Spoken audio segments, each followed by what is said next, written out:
After cleaning chainsaw bar and chain, reassemble parts and make proper adjustments prior to sharpening. To secure the chainsaw, in the field you can use a stump vise. In the shop, we will use a bench vise.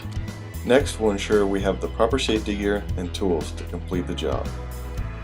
We should have gloves, eye protection, a Sharpie, a flat file, a file and guide with proper size round file, and a depth gauge tool.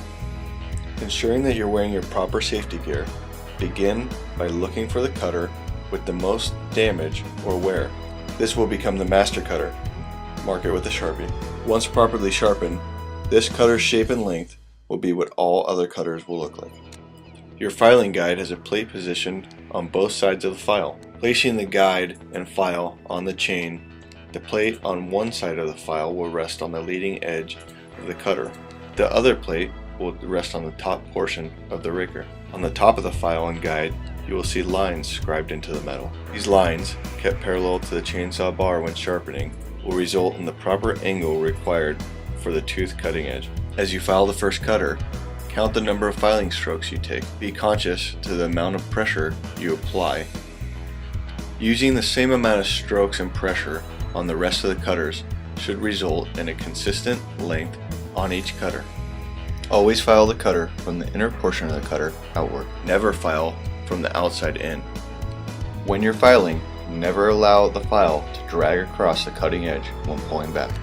After making a filing stroke, lifting the file off the cutter to make your next filing stroke will ensure that you do not drag.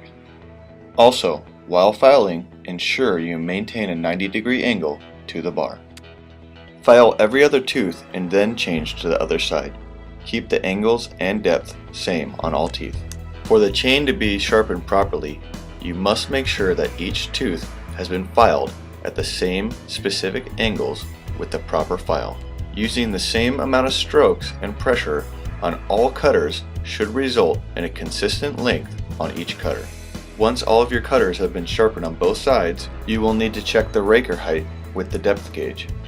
Place the depth gauge tool on the chain, allowing the raker to protrude through the depth gauge tool.